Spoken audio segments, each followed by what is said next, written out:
All right, here we go again. It is Saturday at 12 noon, and that means it is time for another exciting episode of Readings with Rebecca. Hi everyone, how you doing out there? I just realized I am not wearing my necklace, so I have scooted back, and we are doing the riveting television. My goodness, this is how people win Emmys, isn't it? You know? Hope you guys are doing well this week. Hope everything is going good. If you managed to be here for the live stream yesterday, all I have to say is, I'm sorry. Nah, it's just a joke.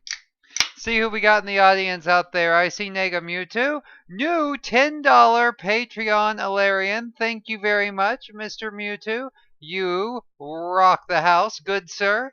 I see that we've got Finley there. Survived another week of CSR hell. Nice to see you, Finley. Great to have you here. Maya, Bones, and Hot Sauce. She was absent yesterday because she wasn't feeling well, but today seems to be feeling better. How's everyone going out there?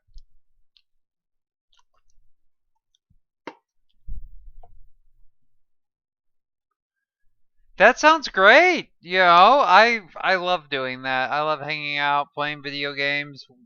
Haven't had a lot of chance lately. It's been a very busy couple months. We talked about that some yesterday with my preparations for the Pacific Crest Trail and all of that other fun stuff. But brief moment of panic. But you're doing good shit. Well, good shit is the thing to do. You know, getting any writing done out there, Finley? Remember, your voice is important.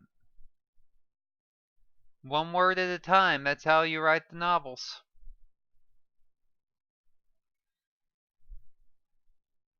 Damon Herrera! Welcome, Damon. It's great to have you here. My goodness, I've shown that I've got 7 concurrent viewers right now. Oh, we're up to 8. People are streaming in for the live stream. I suppose that's appropriate.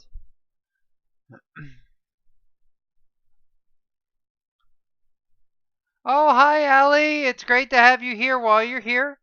I'll make sure that everyone gets a link after the stream is over, posted in the Studio Bray Patreon chat to make certain that you can catch up on anything that you missed. This is essentially an audiobook recording, just with all my zany commentary. So I guess it's like watching a movie with a director's commentary on. Something kind of like that. Finley, I'm excited to see what you come up with. I firmly believe that yours is a voice sorely needed in the world. I encourage you. Please write. Not just for you, but for all of us. I really want to see what you come up with. I really hope you'll share it when it's done. So, Dawnbreak. Dawnbreak. Last week, Joyce woke up having achieved her dream. She has become a sea otter, a rather erudite and sapient sea otter, but a sea otter nonetheless. She is the first feral. Feral means that she has gone as far to sea otter as she can while still maintaining her humanity. Well, most of it. She ended up crossing the threshold by 0.2%, which means that she's kind of like me. She's like attention deficit squirrel. And on top of all of that, she's very play oriented. Her personality has tilted a little bit, but she is still Joy. She's still herself. She's just taken it as far as she possibly can. She is now a quadruped. She has hand-like paws. She has some ability to grip. We're about to see just how limited she has become, or if she's going to get some function back. There's a whole lot that's going on in her world. And there's a whole lot going on Earth too, as the first morphics begin to emerge out into society. And that's largely where we're going to be today. We're going to be going starting about chapter 18, and we should be going through chapter 22, maybe chapter 23. I occasionally throw in a short chapter just to keep myself guessing. Um, and that's kind of where we are right now. Let's see here. Yeah, Finley, you've got my support 100%. Negamuto, you've got my support 100%. The world needs writers. We need people that will boldly share their voice and their soul, because that's what it means to be a writer. It's to share a part of you. It is one of the most radical forms of honesty that is out there, and especially with fictional writing, it's a unique form of communication. We live in such a polarized time where everybody is lined up on political and religious and ideological boundaries that it can be very hard to get past the ramparts of people's cynicism and just their defensive mechanisms, because we've all encountered the trolls. We've all been marginalized for something that we've earnestly believed or felt, and it leads for people to put up barriers. But one of the most unique things about fiction is that it reaches past those barriers. It goes right through the ramparts and the bulwarks, and it gets right where people live, and that's where you can really have a conversation. And that's why fiction is so valuable. That's why speculative fiction is so valuable. It lets you illustrate concepts and patterns and ideas that you wouldn't normally be able to get across to people because of their own their own defense mechanisms. It is a way to truly sit down and have a conversation with someone. And so if you've got a story within you, please share it. Contribute to that, because it is only through the exchange of disparate and different ideas that we can truly hope to grow as a person.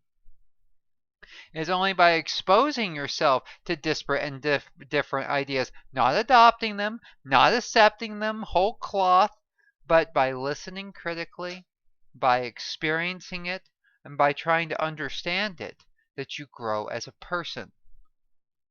So please keep reading, keep writing, keep seeing what's out there. Because that's the only way we're ever going to get towards the farthest star. That's how we're ever going to get to new levels and find peace within ourselves and peace within our communities. It's connection. So yeah, all of my writers and aspiring writers in the audience, keep putting those words down.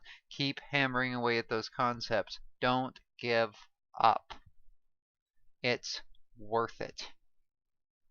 All right, sermon over. You guys got any questions? You guys want to know anything more about the FSU? You something that you want me to elaborate on? Something you want me to expand on before we get into this week's reading? Now is the time. There will also be a time afterwards, of course. We'll have time in between chapters. We're going to talk a bit. We're going to have a good time. It's Readings with Rebecca. It's Saturday. It's, a nice, easy day. Here we are. Water break.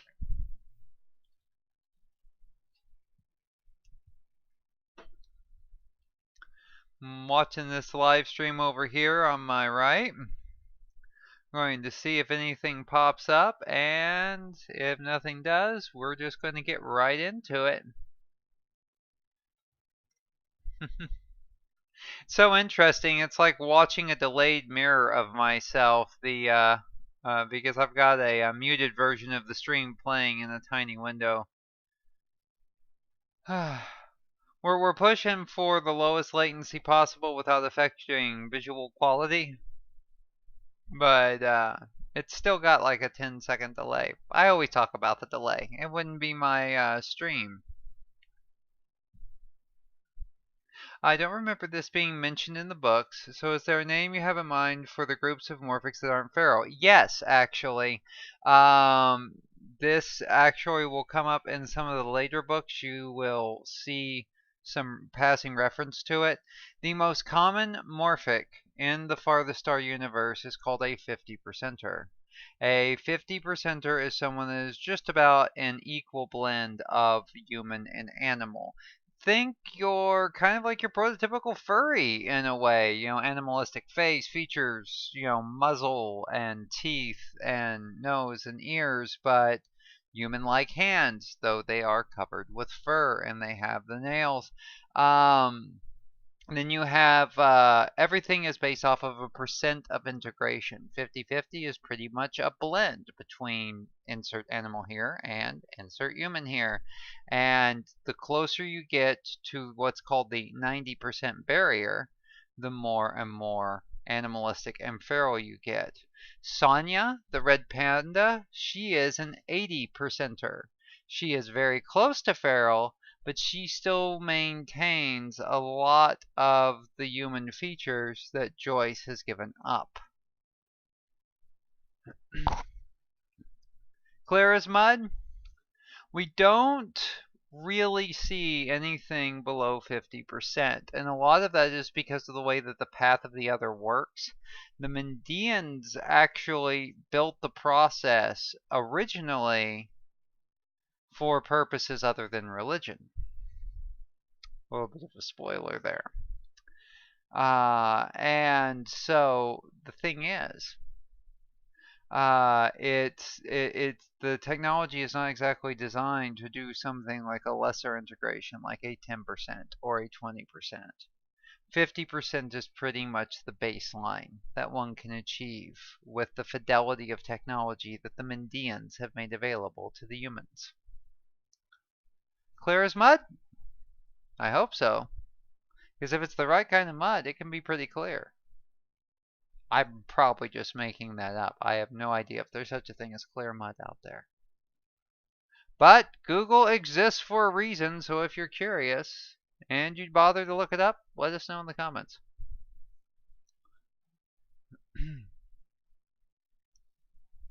By the way, Naked Mewtwo, excellent question. Absolutely excellent question. I like to be what's called a very meta storyteller. I like to leave things unstated. I like to leave things passively mentioned in the lore because number one, there's a lot to cover. Especially my Farthest Star Universe, I've really built it out and structured it out. There's history going back just huge in it. Things that haven't made it into the books yet that I, of course, can't talk about here because, I got to keep you guys coming back. But the thing is that I feel it's a much more effective way of storytelling to let some things kind of exist as a mention in the background. It's not always what you say, it's what you don't say. It's what you say in passing. Context and nuance. I love playing with those things as a creator. And the whole idea is to not just plunge you into the world like the ice bucket challenge, but to immerse you in the world slowly, subconsciously, almost like shift tech. You are becoming more acclimated to the Farthest Star Universe as you read along. My evil plans are coming to fruition. All is proceeding as I have foreseen. So, without further ado, let's get into it, shall we? Kathy, welcome. Nice to have you. Really glad that you made it in. We've got 8 people curled up by the fireside, and it's story time. Here we go.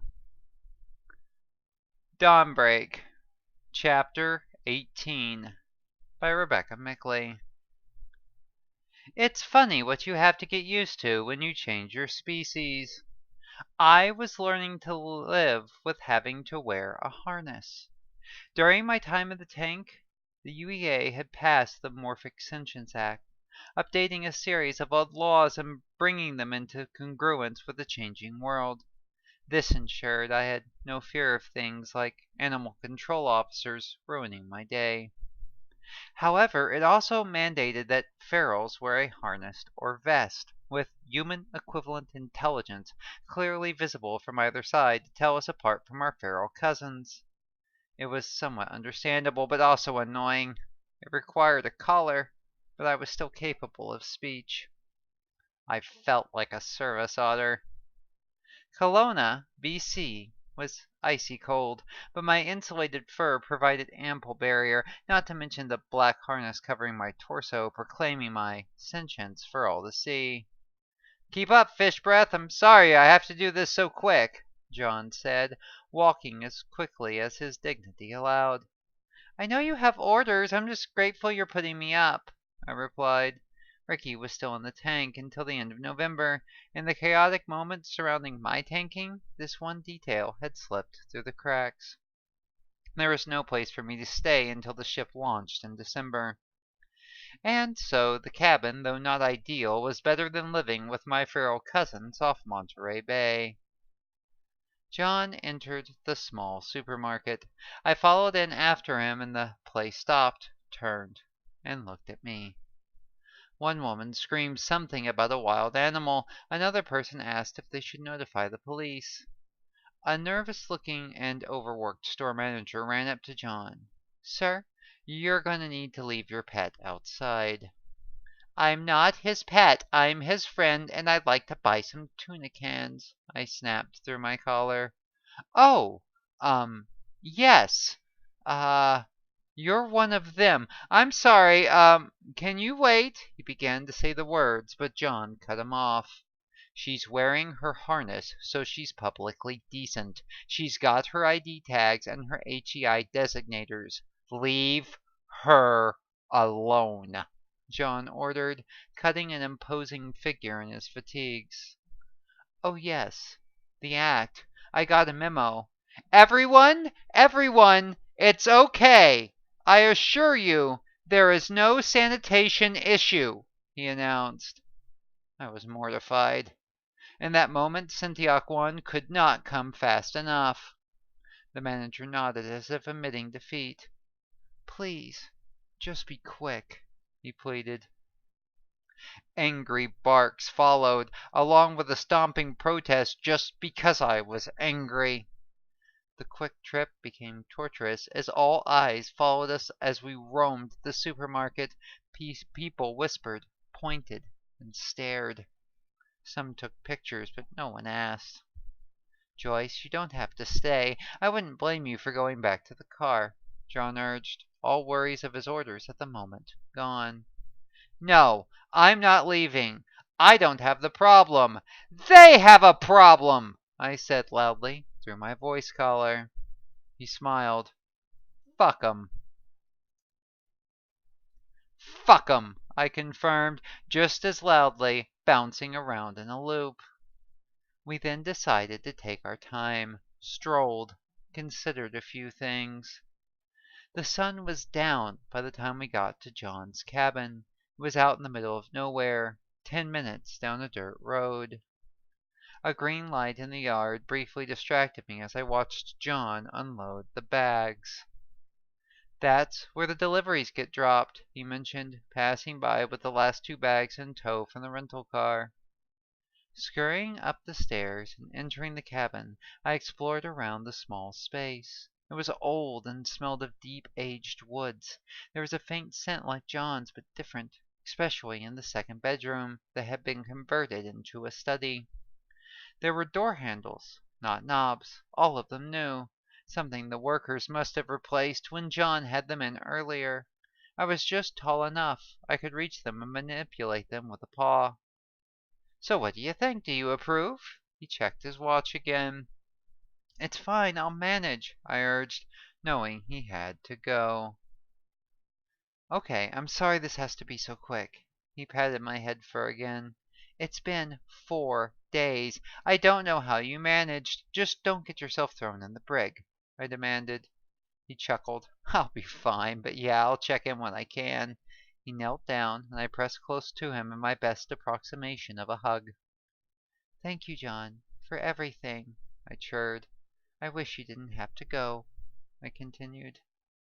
I know, but it'll only be for a couple of weeks, he replied. Heavy boots moved across the floor and the vibrations tickled the edges of my hind flippers as John walked out. Silence descended upon the cabin like a snowy shroud. I had been out of the tank for 4 days, 3 in observation at United Earth, and now here. My world, with its constant movement, with every single day focused on one goal, came to a screeching halt.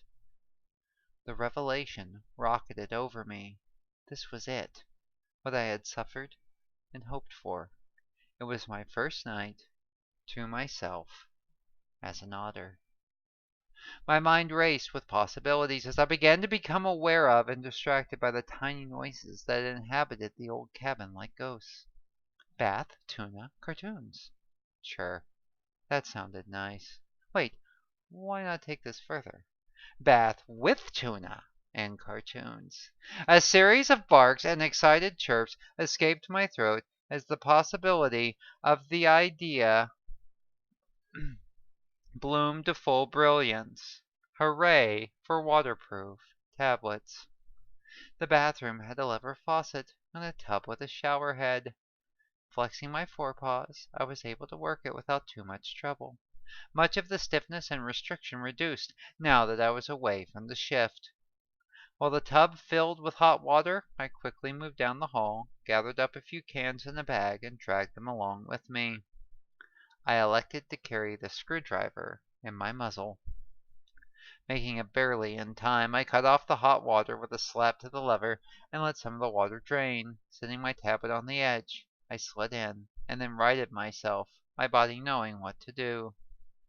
A torrent of happy chitters came with a wave of deep relaxation as the heat in the water took the strain off of my muscles and skeleton.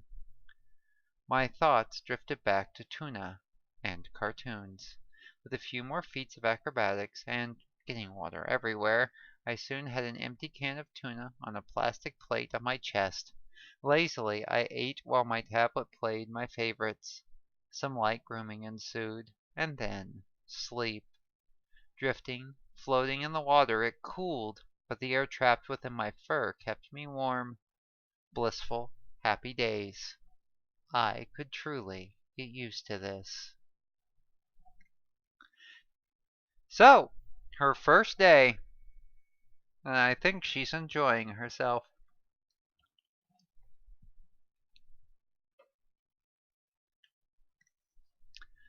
You guys keeping up out there?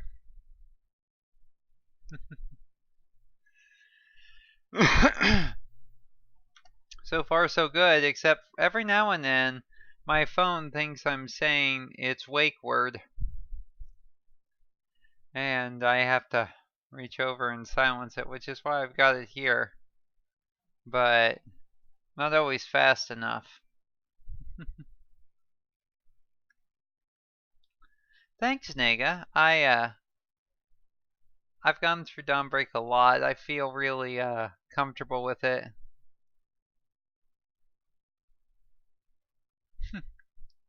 Guys, I am just, I mean, I know it sounds maybe contrived, but I am over the moon that you guys are enjoying this so much. There is nothing more satisfying to me than to hear that somebody likes my work.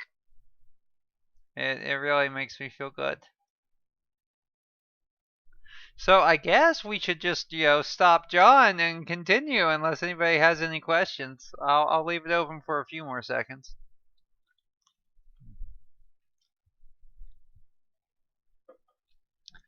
Oh, this is a good time to share this. One of the reasons why why I decided that Joyce should be a nurse, not only just, for story, my father is a nurse. He's been a nurse for the last 20 years. Before that, he was a police officer.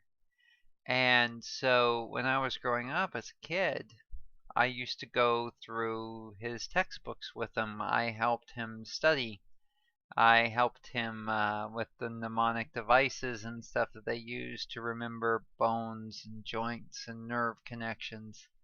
And all of that served me well and exposure to his world helped me build Joyce's a bit, maybe make it a little bit more real.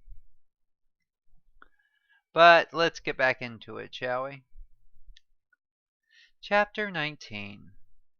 On old Olympus, towering tops, a fine Victorian gentleman viewed a hawk. I repeated to myself, bouncing and dancing on paws and flippers as I recited the words. A mnemonic device I learned in college to remember the 12 human cranial nerves. License recertification. The UEA wanted to make sure I still knew how to be a nurse. Just another hurdle before embarkment on December 15th. It was the end of November, and my time at the cabin was wearing at its edge. It was quiet. There was no place to swim, no one to talk to. Desperate for stimulation, I had resorted to doing paperwork. It had gotten that bad. Taking off into a jog around the house, bouncing and bounding, my hindquarters slid out to the left or right as I lost traction on the laminate flooring. Movement cleared my head and helped me to focus. Sitting still had become a torment. The ever-present momentum of a lifetime of wanting, followed by the rush of fulfilling, had crashed upon the shores of the sleepy cabin deep in the BC forest and rolled back, leaving an uneasy peace amid the quiet of my temporary home. Chitters and barks disrupted the meditative atmosphere as I finished my run and decided to chase my tail a bit. Why not? What else was there to do? Setting my paws on an open book on the table, I sighed and got back to reading, allowing the cartoons to play on the screen provided a regular and needed distraction. Watch me juggle. Watch me dance. A building sense of frustration ate at me as I let my head thud heavily onto the anatomy book open on the coffee table. I still knew all these nursing things. Bored. Maybe another practice test. That'd have been fun. Yeah, the first 10 times. Ugh. Lonely, I said to myself through the collar. There was only my canary to keep me company, and I had seen the one playing out currently on the screen many times before. I thought about John. We were in radio silence period while he finished up aboard the Danube. Bi-weekly messages had been coming in regularly. It was a lifeline that had buoyed my sanity as the weeks stretched longer and colder out in the woods. Slapping my paw down on the tablet, it chimed. Seoul News Network, Stream FX, I ordered. A confirmation tone soon followed and the stream began to play. Bored with my textbook, I devolved into a few moments of dancing as a man in a cowboy hat tried to sell me on a class action lawsuit as he made his pitch for financial glory between the newscasts. Call the law offices of Camwee, Cheatham, and Howe, I said distantly through the collar in my best announcer voice. More threats of violence against shift clinics set to open next week as the beta program draws to a close. The first morphics now beginning to appear in society as the world holds its breath. An official statement released by the UEA Diplomatic Corps hailed the close of the program as the beginning of a new and golden era for our world with the help of our Mendean allies. Ricky and Sonia would be getting out of the tank in a few days, and next week we would see each other for the first time, as ourselves. Deep excitement pulled at me as the 8 days before that event stretched out like a frozen road in winter. It seemed so far away. Officially it was training, 0G certification and safety workshops. There was also reunion day. It was going to be a pool party. The idea of swimming, seeing my friends, and lots of good food and play made my paws tingle with eagerness as a few impatient barks punctuated my thoughts. It couldn't come fast enough. In other news, the CEO of Martian Marauder Logistics announced plans for new trade routes to the future colony on Sentiac 1. As our viewers are familiar, the shipping magnet's sun is currently undergoing shifting and is among the first 250 in the beta program. Mac! They were talking about Mac! All of my focus grew fixated on the newscast. Buoyed by this news, stocks surged higher, sparking early rumors of a colonial boom if the Syndioc colony project proved successful. It felt strange to be a part of history. They were talking about my friends and I, things we were planning to do and had already done. The boredom drained away as an excitement seized me. Pioneers on the new frontier. My tablet rang and my heart leaped up into my throat, inspiring a series of vocalizations dominated by a whining, low-chirping moan. Mom was calling. Had she seen the report? I froze. It had been over a year since we had talked. There had been a fiery falling out over my decision to tank. They said they had needed time after that, and I was only too happy to give it to them. Defiance boiled up in me along with pride as I answered with video, syncing my tablet with the screen in the living room. Only her picture avatar showed, but a small picture in the picture window at the lower left corner showed I was broadcasting. Joyce? Is that you? Her tone sounded anguished, worried. Yeah, Mom, hi. The words were clumsy. This was all unrehearsed. How else do you break the news? Jerry! Jerry, come to the screen! See what your daughter has done to herself! She called out distantly back into her condo, her tone intending to shame me. It was the game she had played her entire life, and I resented her for it. Passive-aggressive tones and quips ensued, distant, hinting acknowledgment of her disapproval of my life and my choices. This was the wedge she could never comprehend that had always driven us apart. She wanted me to live my life her way. She wanted me to be the person she saw me as, not what I was, not who I aspired to be. In her mind, I had always been her little girl to shape, but that wasn't my truth. I was no human girl and never had been, regardless of my human days. Not even my formerly primate brain could take the otter I was out of my soul. The fetid environment of old, unhealed battles blossomed into a new and septic wound. Step right up! Don't be shy! Freak on display! I spat bitterly. Now, honey, don't be like that. Just because we don't agree with your choices, a little tolerance on your end would be welcome, she chided, taking the high ground. Oh, I'm sorry. I thought you were selling tickets when I heard how you called Dad, I replied bitterly. Now don't lay into your mother like that, Doodlebug. We haven't heard from you in well over a year, and then you go off and do this tanking nonsense? More subtle swipes, aggressive jabs, couched in civility. Angry chitters erupted from my throat. It's not nonsense, and it never was. You've just never listened. My whole life I tried to tell you, tried to show you how bad I was hurting, but you never saw it. You just kept pushing, always pushing. Be this, do that, think this way. You can't! Growling, I lost my thought briefly before continuing. I wasn't a computer for you to program, God damn it! I'm your daughter! I have a will, and this is me! It always has been! You just ignored it! My forepaws tingled. An angry, modulating growl punctuated my words as I bared my teeth, elements of my animal nature shining through.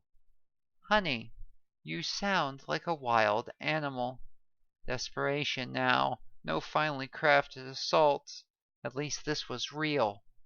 Progress. I am. It's who I've always been. You just don't see. Remember how you told me it was a phase? That there was a time I had to start growing up and Stop playing pretend and put my childish games away? No matter how hard I tried, that always felt like suicide. Someone had to go, Mom. Me or the lie. So I decided to start being myself. The words fell like stones impacting on heavy pavement. The sound of tears spilled from the other end of the line. Shame pelted me, wrapped around my heart like a warm acid, and crackled within my chest. Ugliness and bile. Part of me wanted to vomit. Disgusted, angry, fed up, and suddenly tired. We're just never going to agree on your choices or who you are, I'm afraid, my dad reported over the line. You're going to have to tolerate them at least if you want to be in my life. They've become too much of who I am to ignore. A chitter escaped as if to add specific punctuation to the point. All right, sweetheart. Well, we're glad you're happy. We love you, Dad replied.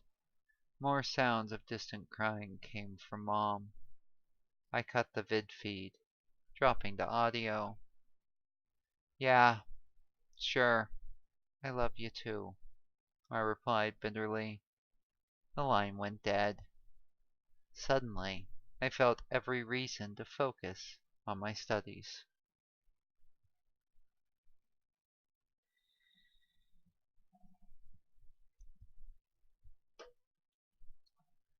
That one was heavy, wasn't it? Yeah. I'll let you guys in on a little secret. I transitioned back in 2008. I'm a transgender woman, and a lot of that heavily informed Dawnbreak. There's a lot of people, I think, in the LGBT community that could relate to this last chapter, and it's tragic, it's sad, it's hard. This is real talk, guys. These things happen. It is a good and noble thing to be yourself, but it's also a hard thing. It's gonna take sacrifice. It's going to hurt sometimes. But the truth will always shine brighter than the lie. You just have to cling to that light. No, I'm not saying that I'm not making this admission to get views or to boldly proclaim anything. It's just changing your life is not always easy.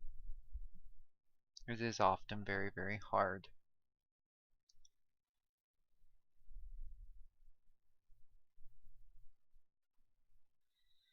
Yeah, we all I think a lot of us can relate to what Joyce just went through.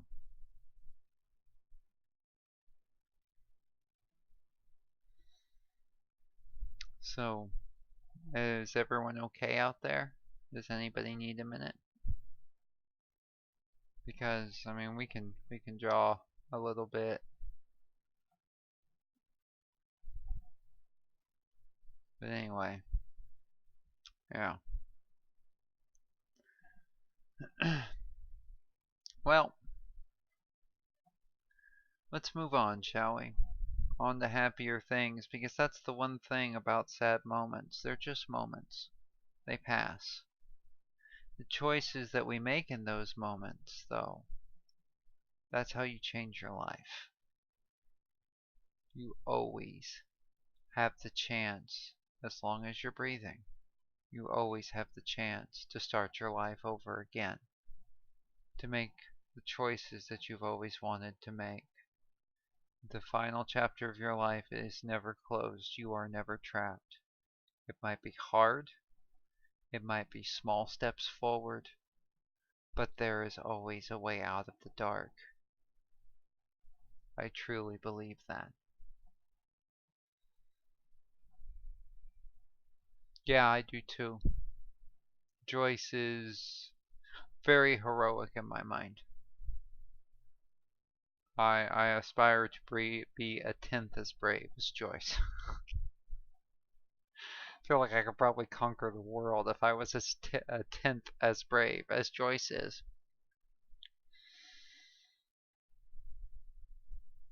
But let's continue, shall we? Chapter 20. A simple rental shuttle was landing in the yard. I was in my harness, eager to get underway to Boston for my recertification test. The ramp lowered, and a small, banded-tailed kangaroo rat, almost a feral, but not quite, 80%er, bounded down with fidgety movements. "Yo, freak, your ride is here!" Kevin intoned with his textbook of acerbity. Skittering forward, barely able to contain my excitement, it had been a week since I had talked to anyone. I fear I may have worn grooves into the floor of the cabin for all the laps I had made, bounding on flippers and paws.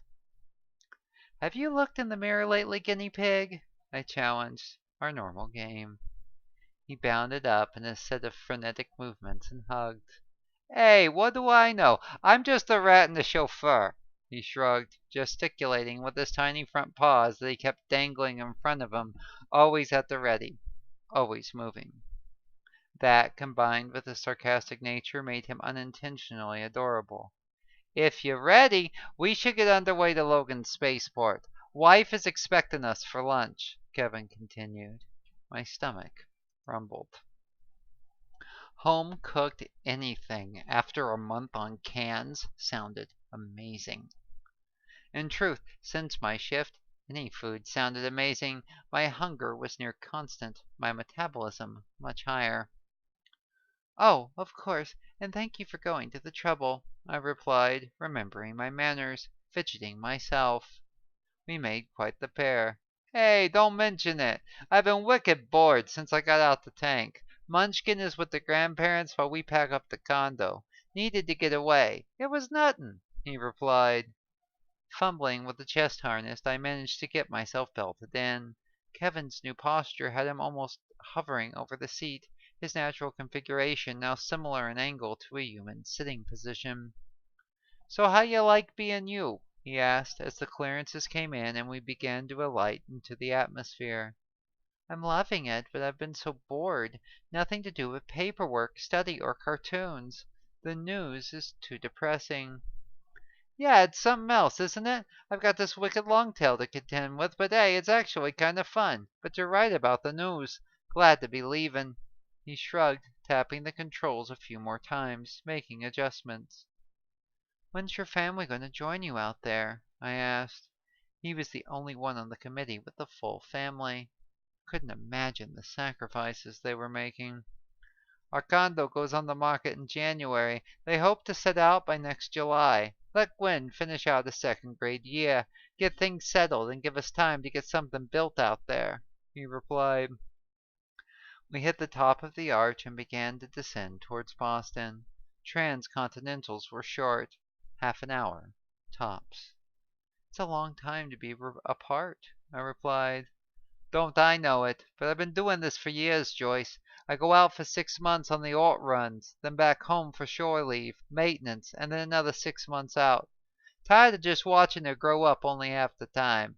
Tired of missing birthdays. This way, we can afford to get out of the city, have a little land, and I got the shift. Come January, we spend our last 6 months apart. It's our last goodbye. Afterwards, I get to be a father full time." He was rambling. I had never seen him so sincere. He stared off out from the cockpit windows, full of hope. "You never told me you were a softy," I teased, and he squeaked at me in angry tones. Hey now, that's how you go treating a guy that opens up? The nerve of you West Coast hippies, he scolded. A playful cacophony of chitters abounded as a giggle escaped through my voice collar. Oh yeah, laugh it up, Chuckles. I need a ride, Kevin. Pick up the shovel, Kevin. Fly me to Syniac, Kevin. I know when I'm being used. He played up the hurt, even drooping his tiny ears. Regular sad sack. Should I get the violin? I challenged. He playfully reached out with his small right hand paw and shoved me, which elicited an angry chitter in response.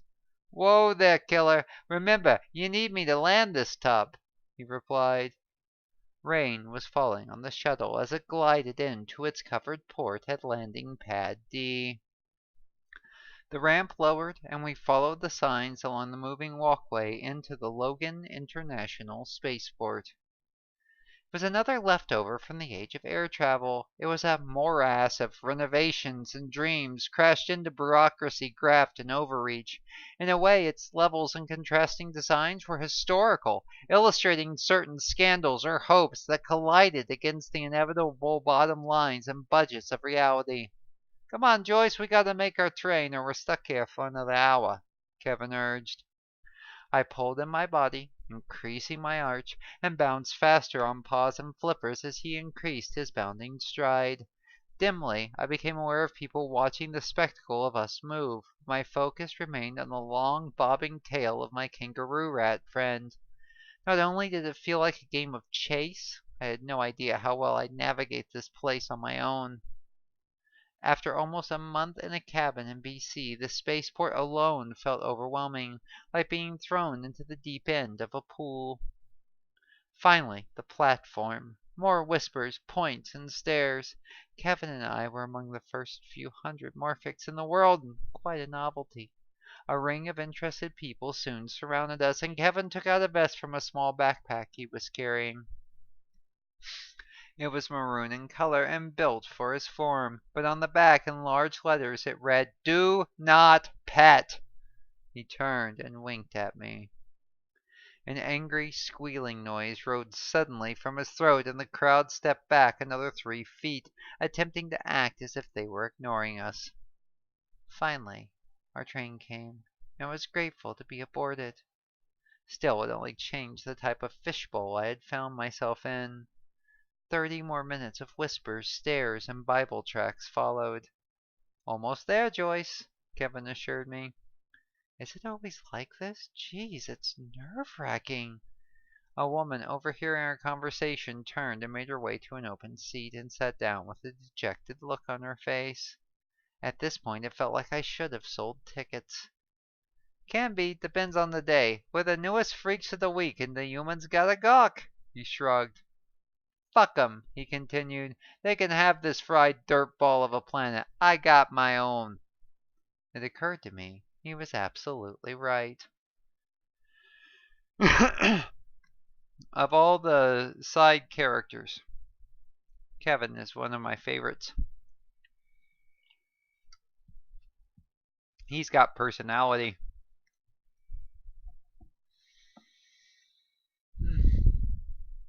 So let's see, we started on 16. Or was it 18? This is chapter 21. I think we started on 18. So this is the third chapter in. We'll see where we are after this chapter. And we'll make a call. You guys having fun out there?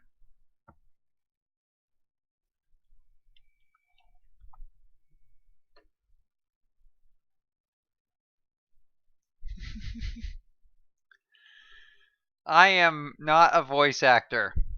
And believe it or not, I'm not trying to be a voice actor. I'm trying to differentiate it enough that you guys can tell the difference, but my efforts could probably be a comedy in their own right.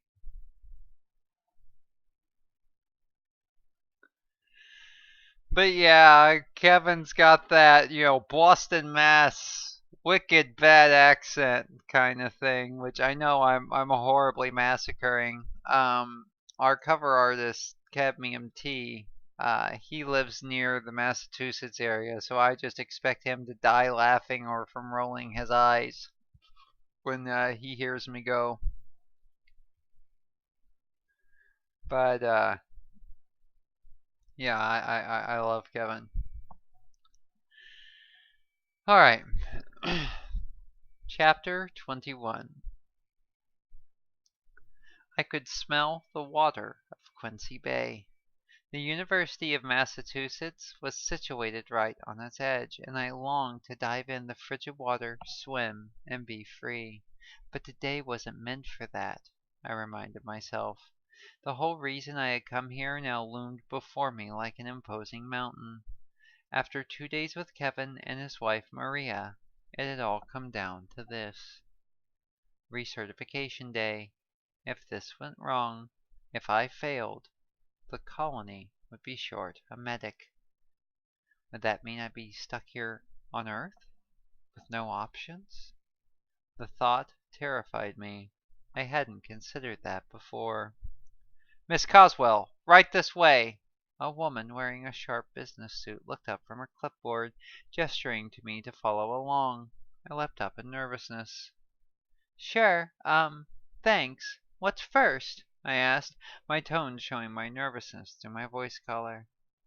General knowledge test first. Your basic license recertification you're accustomed to every 2 years or so, but after that we have a special test to make sure you can actually function in the role. If so, you'll be the first in your field. Her tone was informative, detached, yet casual as she led me to a room filled with desks with tablet screens inlaid into them. Alright, let's begin. Find a seat that suits you and I'll load the first test in. You'll have 45 minutes for each section. Failure to complete is an automatic failure. Do you understand? She continued. I swallowed hard. A concerned chirp escaped my throat, to which she raised an eyebrow. 2 other individuals, one male and one female, both in business attire, entered, taking a seat at the front of the classroom. Yes, I think I do, I replied, and with trembling paws took a seat at the center. Ready to begin? She asked, tapping at her clipboard tablet again, the screen inlaid into the desk activated. Yes, I reported, my responses quipped by the situation I found myself in. In accordance with the Morphic Sentience Act, we've made every effort to make the test accessible. Begin, she reported. A timer appeared in the upper right-hand corner of my screen as she took the center seat between the 2 other monitors. 44 minutes, 59 seconds remaining. The morning devolved into a near endless series of questions, trick and otherwise. The terror of what might happen if I messed up kept me hyper-focused as I tore into the test mercilessly. I have been a nurse for over 2 years and been doing nothing but studying for the last month. They proved no challenge. I passed with a 99.5%. The monitor that had given me the test looked slightly annoyed. Well, that was unexpected, she reported, as her eyes narrowed at the tablet displaying my real-time results. Excuse me? I asked, my nervousness suddenly parted like clouds, revealing a rising angry sun just behind it. She straightened up as if remembering I could hear her and understand what she was saying. Nothing. This way. Her tone was clipped, and her body language was rigid. I don't think she liked me. She gestured to the man that had been monitoring my exam for the last 3 hours. This is Dr. McGinnis. He'll be running through the real-life tests and conducting your medical and psychiatric evaluation. Good day. She turned and left without ever giving her name. I watched as she left, her form still rigid, heels clicking on the hard tile floor. Ma'am, I heard the doctor, but I was distracted. Miss Coswell, he asked again. I turned my head towards him, blinking in a kind of stupor. I'm sorry, it's been a full day, I excused.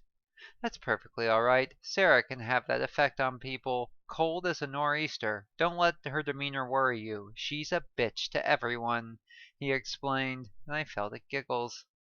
I thought it might be the way I am, I suggested, referencing my form. Oh, I have no doubt that's the heart of it, but she doesn't like anybody. Don't let it throw you. As for me, I volunteered to assess you, he admitted. His blue eyes sparkled and blazed in contrast to his white lab coat and silver gray hair. He was handsome for a human. Why's that? I coaxed, seeking more information. You'll be the first Morphic with a medical certification. Kind of historic if you pass muster. Considering your test scores, I don't see that being a huge problem. Beyond that, though, I just wanted to meet you. It's a fascinating idea, really, and I hope you don't mind questions, he explained. As long as you aren't a jerk about it, I'll answer whatever you want to know. His easy demeanor relaxing me. Well, follow me and we'll get your examination out of the way and we can talk some, he offered, gesturing down the hallway. Sounds good, I replied. Another 2 hours of being poked and prodded passed by while the doctor grilled me on the whole gambit from tanking to the boosters. I shared it all. While he ran me through function tests, neurological assessments, the works, I followed him from room to room to room as the day wore on. In each room lay another challenge. By the time the clock was showing 4 p.m., I was both exhausted and starving. It had been a long day. Fascinating, he replied, as I told him about the dreams I had while in the tank. I was holding a simulated arm of a simulated patient attempting to place an autodropper, which was an assistive device for nurses with limited dexterity and for students still learning. It set up the IVs so I didn't have to hold a needle. Clever technology, if only I could get my paws to cooperate with it. He eyed me worriedly as I struggled with the device. Having trouble? He asked, and I suddenly felt the tension return. No, I'll get it. My paws sometimes don't like to cooperate. I've always been a little clumsy, I excused, and he made a note on his tablet that he carried. Shit. It fueled my desperation, which made me fumble, but finally, on my fourth attempt, I successfully dropped a line on the dummy. Joy and elation swept through me as I sat down. See? Told you I'd get it, I reported with pride. Yes, you've done very well today. I don't see any reason why you shouldn't be recertified, he reported. My heart leapt. I was about to make history again. I'll make my recommendations and submit the forms. Do you mind waiting about an hour more? He asked. No, not at all. Back up front, right? Would it be okay to head out on campus? I'd love to find a food court, I replied. I don't see why not.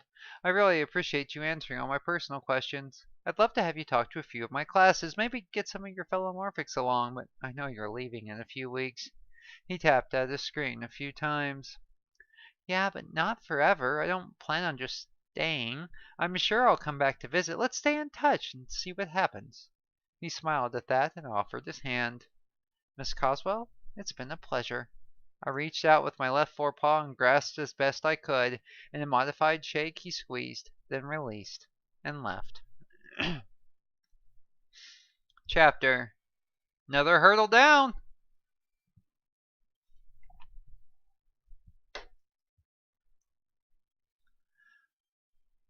One of the interesting things about the time that we live in is that there is a nursing shortage. Now, in Joyce's field, as we covered at the beginning of the book, there's a nursing surplus because everything is kind of changing in the medical profession as new treatments come online, reducing the need for long-term care and for the fidelity and the amount of care that people require. There's just less of a demand for overt medical service. It's, in a way, a very hopeful view of the future. Now that being said,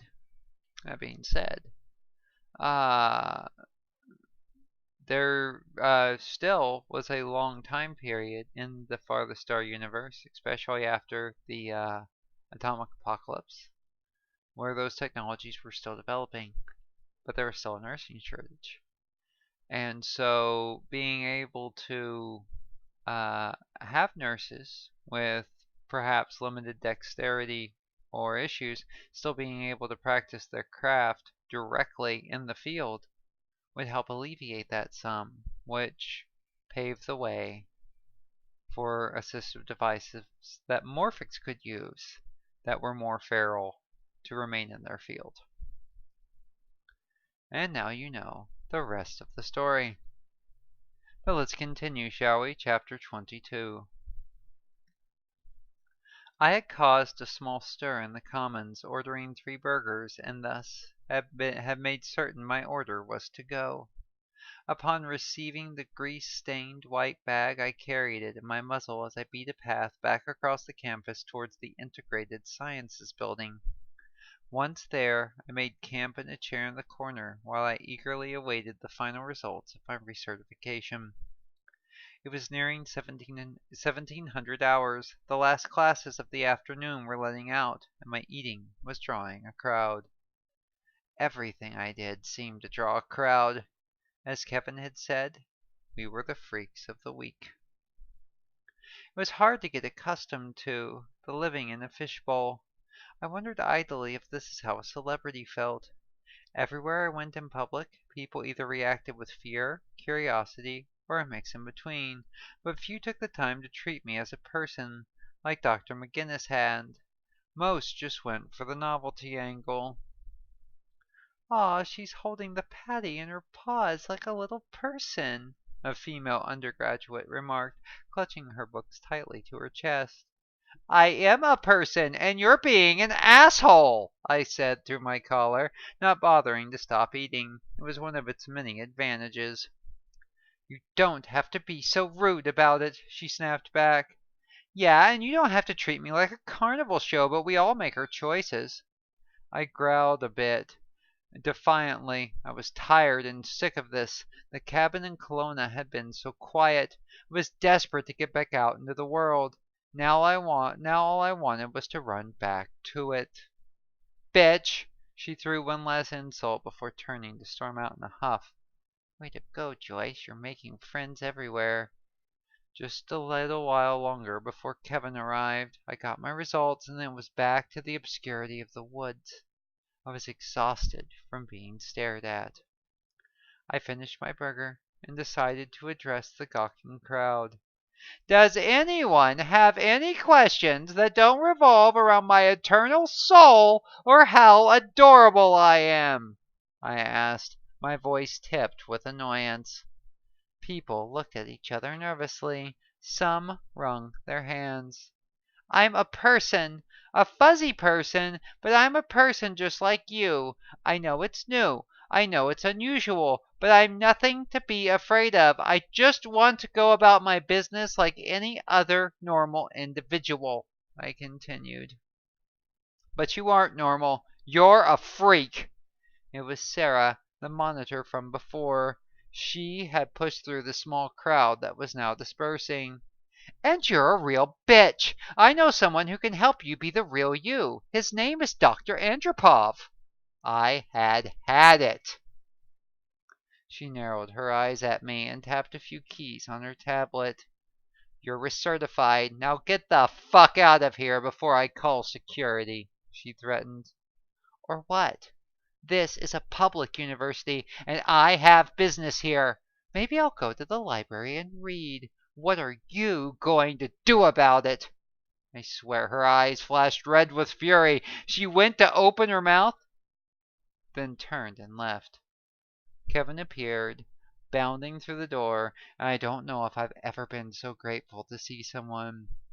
"Oh, thank God," I said audibly as Sarah stormed off in a huff. "How'd it go, Ippy?" he asked.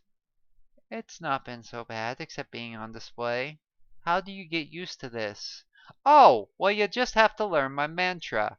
Repeat after me. Fuck 'em and feed 'em fish heads," he intoned, and I forgot my anger, laughing out loud through my collar. "Fish heads?" I asked as he gestured to me. I began to follow him out towards the shuttle. We were on our way home. "See, it works. It got your mind off of it, didn't it?" he replied. Chapter 23. And this will be our last chapter for today, and then we'll wrap up for the week. We're moving right along. We're right on time. We're going to be wrapped up just before I head out on the trail. Now, I won't always be able to make the regular weekly readings while I'm out on the trail. That being said, I will know when I'm coming into places like towns and such. And so, what I'm going to do, I'm planning on I'll make an announcement and I'm going to try to do a couple readings while I'm out there. Maybe get us started with Exile's Return. I'll also update you guys on what I'm doing and how I'm doing and let you know that I'm alive and haven't been eaten by a bear. He says Kevin would say that would be wicked bad. But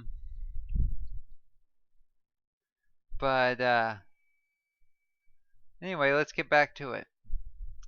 Chapter 23. The sound of keys sliding into the lock and turning greeted me. It was a needless action. I didn't keep the doors in the cabin locked. In truth, I saw little need to out here. It had been 2 days since Boston, and my world had again descended into a quiet waiting. I rocketed up from the couch and centered myself in front of the door expectantly. There was only one person who it could be. John appeared as the door opened, and I chittered happily, rocketing towards him. "Hey there, Aqua Girl, it's good to see you too," he said, drawing me into a hug. I felt his head turn as he looked around. "God, Joyce, there are empty tuna cans stacked everywhere," he said, surveying the damage. The cabin had taken on a slightly lived-in look. Plaintive chirps preceded my words. "I'm sorry, it's what I like to eat, and the trash pickup only comes every 2 weeks." That alone had been a challenge. I was about 4 feet 6 inches in length, so I had some size to me, but dragging the bag along while I maneuvered on 3 paws proved challenging. "And why are you using lawn bags?" he asked, trying to puzzle out the mysteries of my solitary existence these last few weeks. "Hard to carry stuff and balance on my flippers. It's easier to limp along on 3, so I drag stuff. Was making a terrible mess in the yard, though it was fun to chase the plates," I admitted. "That's clever. You're adapting well," he complimented. "Kinda had to, but it's not hard. The fact I know how to use my body makes it a lot easier. You can't look at it like a disability because it's not. It's not a loss of function, it's a difference in function. Requires a rethink. There were a lot of things I couldn't do as an otter that I could do as a human, but there were also many things I could now do as an otter that humans will never aspire to. The skill set dovetailed with my identity. The trade-off seemed more than equitable. "Seeing you makes it easier for me," John replied. That old thing. "You're still having that debate. Be a hare. Don't be silly," I chided, and I saw him blush.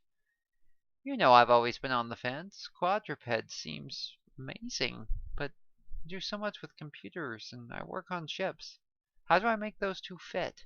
His eyes took on a far pained look. "I'm still a nurse. I'm recertified in everything. There are things I can't do. Instruments I can't hold just right, but that's not a barrier to me providing care, expertise, empathy. You're a math geek. You can teach, you can talk. Also, I still have thumbs. They don't have the flexibility or the range of motion that I once had, but watch this." I reached out and grasped the screwdriver with little effort. "Practice makes perfect," I said with pride. "Even can kinda ham-fist hold a pen if I take the time to work it between the paw pads now. It's crude and it kinda hurts, but I was able to sign my name like I was 5 again and was really proud to do so when I finished the test for my recertification. The longer I live with its challenges, the more I learn to beat them. Don't let your fears of function hold you back," I urged. "So that means it won't be any problem for you to help me clean this place." He pivoted and pinned me with his point. An angry bark of defiance. "That was a dirty trick, John Dawkins." He opened the lawn bag. "Get cracking, Aqua Girl." It was nice not to have to drag the bags. That was annoying. After an hour of work, the cabin was restored. There were 2 new bags of recycling out in the pickup crates. "Hungry," I reported, and darted over towards my stack of cans. I I think salmon for a snack, then maybe a tuna chaser, I mused idly. That's what, 3 cans since lunch? Hungry much? He chided. I have a metabolism that rivals a fusion reactor. I'm always, always hungry. Driven by need and eagerness, I tore into the can with the screwdriver, wrenching off its lid. With practiced motion, I smacked it down on the wax paper plate in just the right way. There was a plop noise, and a perfect mound of pink fish appeared as I raised the can slowly with both paws up off the dish. And that explains all the ring imprints I'm finding around, he observed. Hey, a girl has to eat, I replied and shrugged. He got up and walked to the kitchen, then a series of cabinets opened and shut. Not much here for me, but I could use a bite. I think I'll get a pizza. Maybe burgers. My stomach growled. Burgers? You just ate, he reminded. That was then. This is now. It had been a busy day, anyway. Okay. You run right along, Joyce. I had already disappeared into the bedroom and was on my way back with my harness before he finished calling my name. Yes, please. He helped me slip it on, saving me at least half an hour of fumbling with its clasps. It was supposedly designed with my forepaws in mind. At least they tried. Pool party tomorrow. You're still coming, right? I asked, as we loaded into the car and began the quest. The forest quickly swallowed us. It was just after 5 p.m. and already dark. Of course. Actually kind of looking forward to it. It's been an insane amount of work this last year. They've been running us ragged to get this tech out and tested, Joan complained. You have lost weight, you know. Really, you look like you've been working hard, I commented, watching the dark world whiz by around me, only occasionally illumined by a light in the distance or the glow from the windows of a passing house. The blinking lights of shuttles high overhead and alternating blinking bands provided counterpoint to our terrestrial movement as people came and went across the planet. If I never see, eat, or taste another ration bar ever again, I'll be the happiest person on this or any planet, John said. Ration bars? I asked. The Danube was a functional ship. They weren't out in the field. Retrofit took a lot of her systems offline, and they are nutritionally complete, calorically balanced, and optimized for peak nutrition. He shrugged. One thing you learn after being in a few years is that there is the normal way that life works, and then there's the way Central Command works. There's no understanding it from outside, and there's no understanding it from inside. Their decisions are forces of nature. You can curse the wind, but you can't fight it. It is what it is. John shared his hard-won wisdom.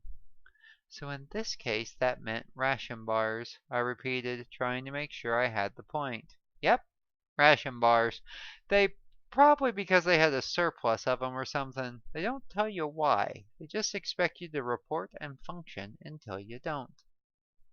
Yet you still signed up. In for the full 7, I countered. The forest began to break. Kelowna began to become visible ahead, its nightlights shining brightly as if in competition with the sky. Hey, it got me out of BC and into space, so yeah, I signed up, and I'd do it again. Met a certain Aqua girl at JFA because of that 7 contract. He reached over with one hand, keeping an eye on the road, and playfully shoved me. I barked in reply. Fair. It's like I was saying earlier. You already know. You take the good with the bad. You learn and adapt. The conversation had come full circle. A hushed quiet found the car and seemed to capture the both of us as the lights in the cabin brightened as we came under the street lights of the sleepy minor city hidden in the woods. Just after 6:30 now and already shutting down for the night. You want to go in or drive through? He asked as we entered the shopping area of the town. Drive through. Not in the mood to be on display. Been too nice of a day for a fight, I replied, picking my battles. Fair, he replied. And that's where we are for the week.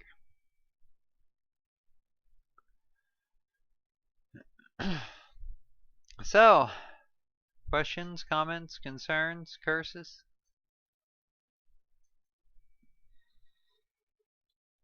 We're moving right along.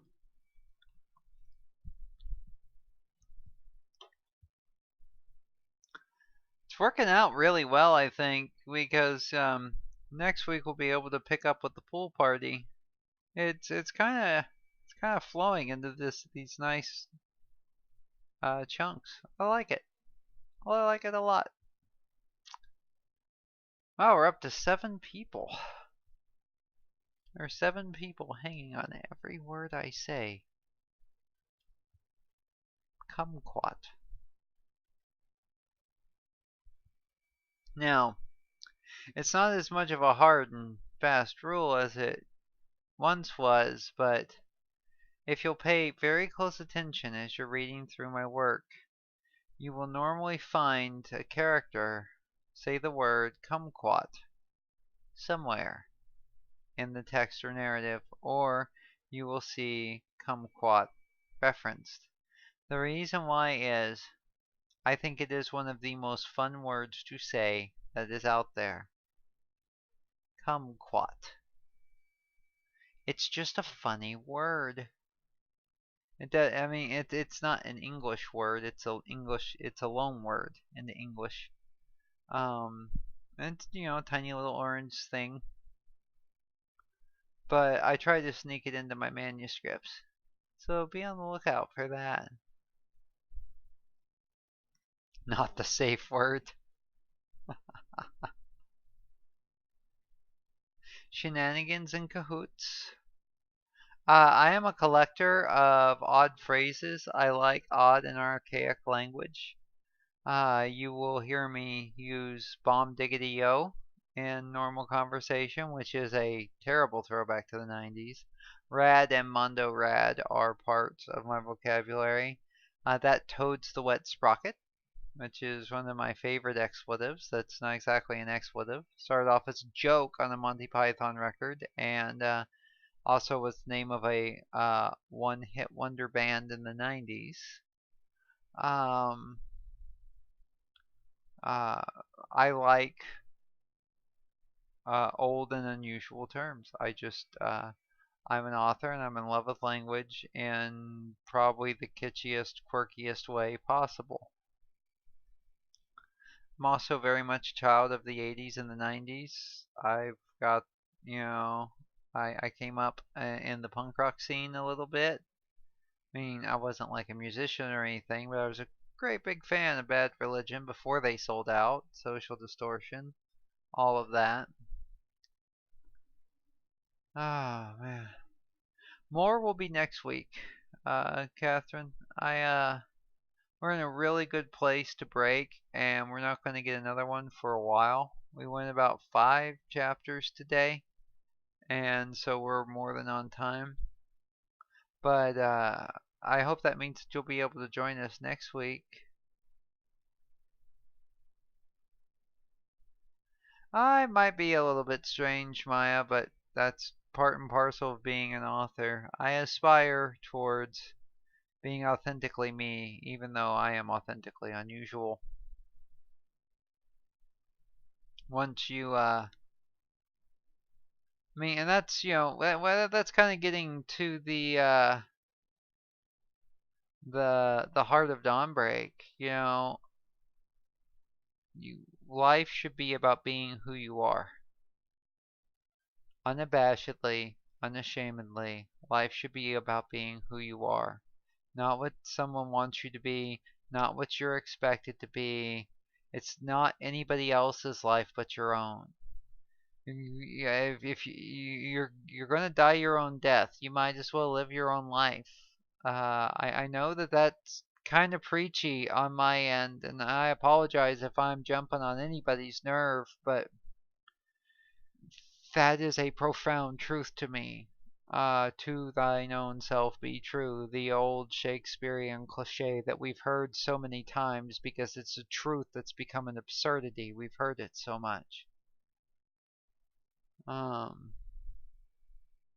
And it's not about being unusual. It's not about seizing upon being odd. It's about finding those things that are you, that resonate with your soul, and boldly holding on to them and just being that. That's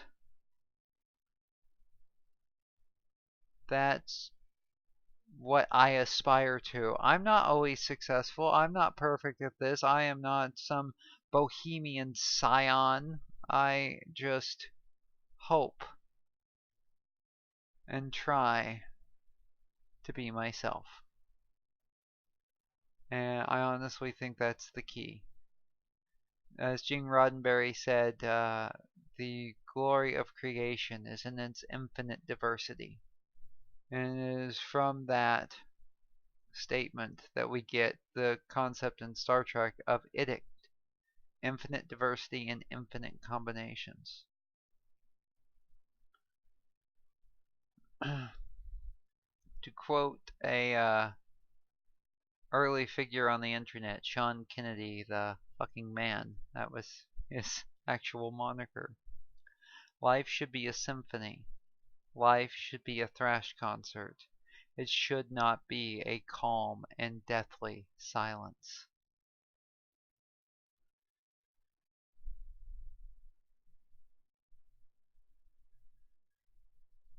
We are all just here for a limited time only, kiddos. Make it a good time. So says the quirky hopping writer of Castle Rock, Washington. But what do I know? I am just a very modestly successful author, through hiker, an overall odd creature.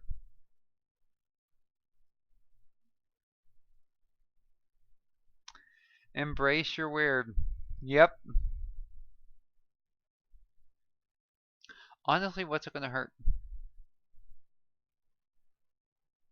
You know, if somebody's gonna laugh at you for being yourself, do you really want them around?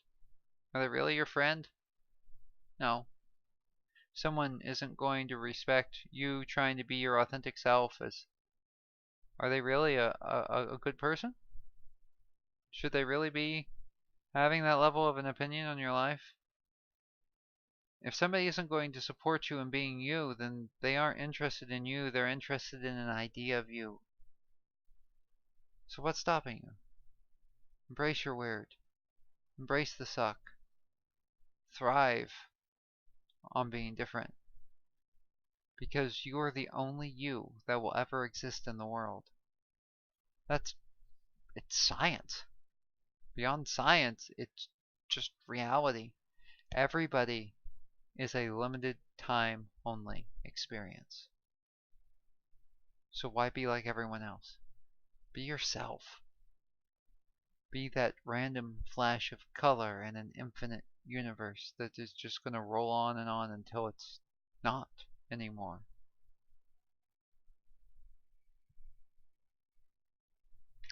Sorry, this is where I'm passionate, guys. I studied to be a minister, and sometimes I just I ramble. It's also getting towards the end of my day, so when I get sleepy, I just start rambling.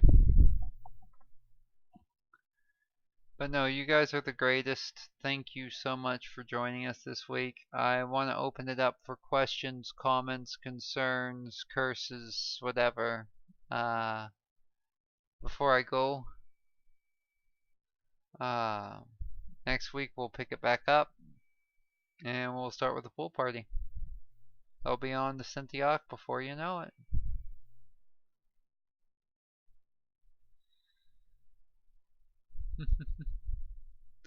Nega, I'm so glad that you're able to bounce in. Make sure you might not be able to make it next week, as I understand your work schedule. But if you aren't, make sure that you watch the chat for the link that pops up of the replay so that you don't miss any of the action.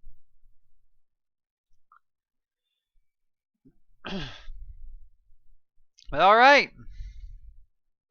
This has been Readings with Rebecca for February the 1st, 2020. My gosh, January was a long year, but we made it, wasn't it? All right, everyone.